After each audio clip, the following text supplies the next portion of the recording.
Vaovao fahasalamana efa manomboka tomombana ny fahavitany volavolan-dalàna mahakasika ny fanavaozana ny maro karama sy ireo tamboka karama samihafa ho an'ireo mpanampy tsabo sy mpampivelona eto amintsika andrasana ny fampidirana azy io ao anatin'ny teti-bolam-panjakana 12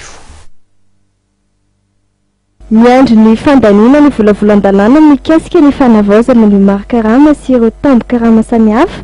ny mpitsabo mpanampy sy mpampivelona ny fikambana Pyrénées ny mpitsabo mpanampy sy mpampivelona eto Madagasikara sy ny syndicat ny mpitsabo mpanampy taoriana ny feonan'izy ireo tamin'ny ministra fahasalamana ny profesora Lalatina Andriamanarivo ny raiky amin'ny 30 aogositra teo tany Antsohi faritra Sofia.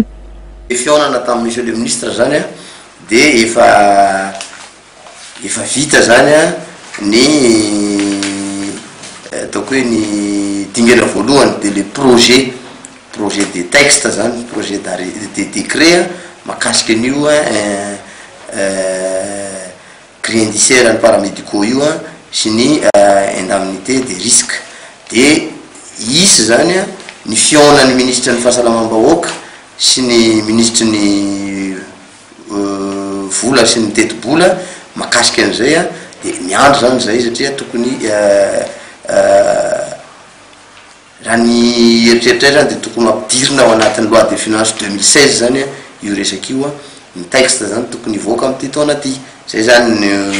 andrasan'ny paramédicaux manerana amin'ny Madagasikara raha mba tafiditra amin'ity taona ty zany vita ny texte miandro zay zany ty ny olona mantsy ndraindray hoe de zao de zao ve izy ty non tsy zay le izy fa hoe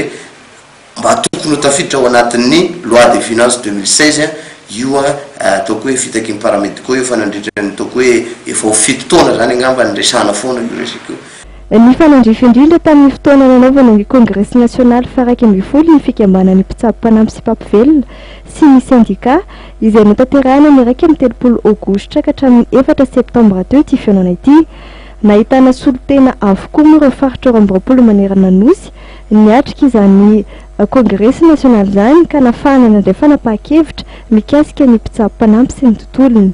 Notanterahana tamin'ny fotoana ihany koa ny fifidianana ny Front national vaovao ny fikambana ny mpitsabo mpanampy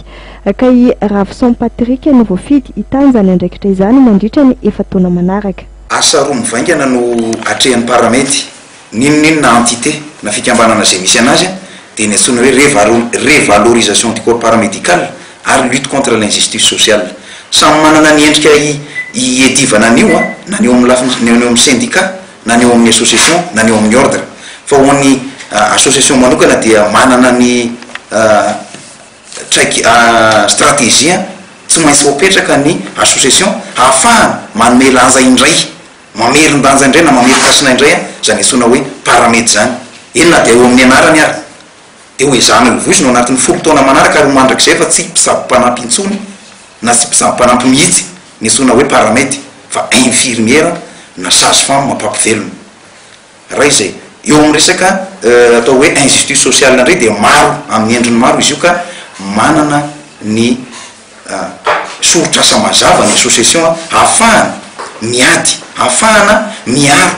ny paramety manerana nosy manoloana an'io karazana sindry na karazana sy fahamarinana miseho na eo amin'ny asy io na eo amin'ny lafiny fiainana amin'ny ankapobeny io. Mpitsabo mpanampy miisa 7 arivo amin'ireo 2 arivo sy ray alina miparitaka manerana nosy no mpikambana eo anivony ty fikambanana ity amin'izao fotoana izao ka tanjony fikambanana ny anentan'ireo mbola tsy mpikambana hiditra ho naman'izy ireo mba hanamorana ny fiarovana ny zon'izy ireo.